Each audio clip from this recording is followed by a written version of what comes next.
Hey everyone, good morning. It's May already. It's a Saturday again, so I'm checking in on my way out to keep the boat project moving along during the quarantine here. So where I'm at is I have most of the wood epoxy down to the inner core of the fiberglass.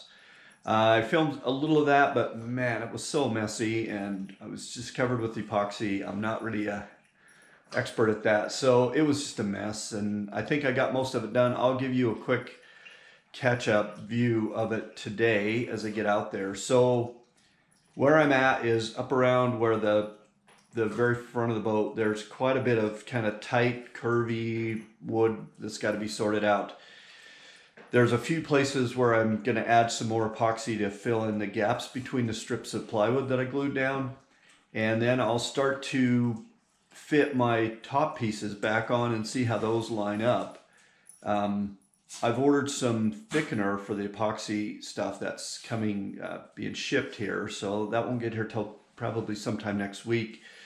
So I'm gonna hold off on putting the top down because I think I need that thickener. I think there's gonna be a little bit of kind of low spots and so forth. I'm gonna have to kind of fill a little. So my plan is today is to get those remaining gaps filled in, and then I'm going to take my belt sander and kind of hot sand off the high spots between the joints and whatnot. So like I said, I'll give you a quick look at things before I get started out there, and then maybe I'll be able to film a little bit of the work this weekend. But here we are in May. It's starting to warm up. It's getting to the point where the grass is green and growing, the trees got leaves on them and all that kind of stuff. So having to keep up with the yard in addition to the boat. But anyway, it's still moving along. I've got a little bit more to do before it's sealed back up. And I'm telling you, I've been trying to get those chain plates out. They're just not coming out. I put the high lift jack up there on the one that still has the holes in it that hasn't broken off. And I actually pulled a bolt through the chain plate, broke the top of it out, trying to pull it out with the high lift. So I made a little progress. I got it to move, but this thing's turned into a nightmare. So I'm not sure how I'm going to solve that yet. So more to come on those silly chain plates. So let's see how that gets done. But anyway, I'm going to gather up and get headed out there, and I'll bring you along. Let's go have a look at where the boat's at this week.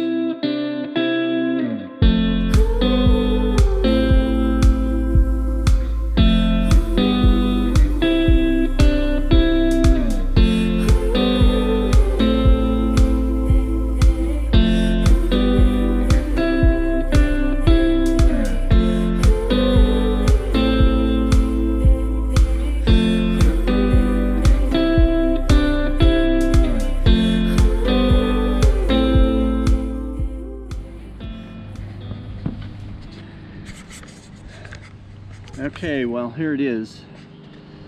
I just stood on top of this thing, and that's a good sign because I think I would have gone right through it a little while ago if I stood on here. So anyway, here's where we're at. We're epoxied down. That's the hole I got to deal with that I said is going to be kind of a mess. You can see I got a few gaps. It rained a little, so got a little water in there, but for the most part, like this gap here has got to be filled. All right, well, it's a little shady in more ways than one, but everything's glued. So in a little bit of serendipity, my 1 quart lid was the same size as where this thing's got to go. I can't remember what to call it, a little scoop. But anyway, I put that in there a long time ago, that mesh to keep the wasps out. So we're pretty much ready for the sander now. Mostly have all the holes and the seams all filled up. They'll get another little coat of the thickened stuff when my thickener gets here. But there we have it. Let it cure for a while. Says it's ready to sand in 2 hours, and as hot as it is already, it's probably not going to take quite that long. So I might start sanding this afternoon. Some of these areas like this right here, well, you can see that, but you can see these are the places that'll have to be sanded down. I'm sure had I been a balsa dude, would have been fine, but anyway, I think that turned out pretty darn well. Pretty round. See if my thing fits back in there. And I think this peak here is gonna have to be sanded down a little bit, but yeah, it's coming right along. I think we're gonna make it. Might not have to abandon this project after all, although that chain plate still giving me nightmares.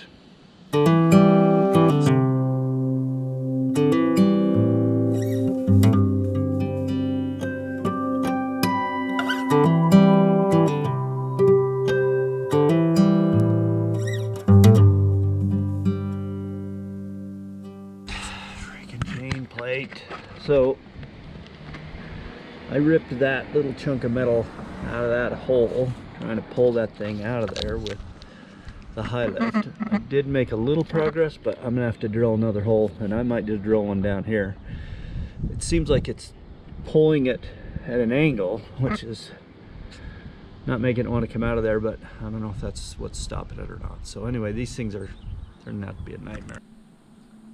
Okay, so I just wanted to show you what is going on inside with this chain plate. So you can see this line right here is where it's usually at. And I think that's part of the issue is I'm pulling with the high lift. It's pulling it at an angle, which is binding it up there. So I'm gonna try and get in that other hole and see if that'll pull it a little bit straighter. And yeah, nothing supporting that, and I was just walking on it. So that is a huge improvement. So that's where we're at. Let's continue on with the process here, see if we can get this thing eventually done. So I've got this theory that whenever you're doing something really stupid or dangerous or both, you should film yourself. So when you go to the emergency room, you can take the film along and show them what happened. So I'm about to take another stab at getting that chain plate out with the high lift jack, so I'm gonna film it.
Okay, well, that chain plate was going to last forever in there. I think had I not broken the holes out, it's as much force as I was putting on that thing with the high lift. I just can't believe it wouldn't come out of there. Luckily, I didn't go shooting off the side of the boat when that chain broke through the second time. But again, I broke both of those holes now. I've pulled that bolt up through that thing. So whatever is holding that thing inside of the boat is holding it in there. I did break down and I bought me a copy of This Old Boat, which is what everybody's been telling me is the definitive guide to crazy stuff like I'm doing right now. So I might have to flip through here a little bit and see what there is to loosen up some stuck chain plate. I did reach out on the Facebook group. There's a Facebook group of Santana 22 owners in San Francisco Bay area. And the one guy that got back to me said, oh yeah, just heat them up with a blowtorch and they'll come right out. So I think the next video you see may be me burning the boat to the ground because I got up there with a blowtorch and I don't know, I'm not sure what it's going to take to get those out of there, but I haven't hit the magic trick yet. So anyway, I've made good progress on the wood part. So the chain plates is another story, but my thickener got here already and came in a lot faster, and they never sent me any shipping notifications. So it showed up today at the office. So we're about ready to get back on, getting serious about getting the top glue back on there. So that'll be what's coming up next. And honestly, don't know what I'm going to do with those chain plates next. I'm going to see, well, I don't know what I'm going to do. I may try heating a torch to them, taking a torch to them and see what happens, but hopefully I'm just a little worried about that part because I don't want to burn the dang boat down after all this work. So we'll see. Maybe, by the time this thing gets on the internet, it'll be too late for y'all to tell me what I should have been doing, but I'm sure somebody's going to come along and go, well, you idiot, here's what you should have been doing. So it'll be interesting to see what that is. I'll be looking forward to getting educated. So anyway, thanks for watching, and we'll catch up on this project again next week. We'll do some more trials and tribulations and craziness on the boat there and see if we can keep this project moving forward. So thanks for watching. Hit subscribe if you haven't done so already, and let's stick with me through the end of this project.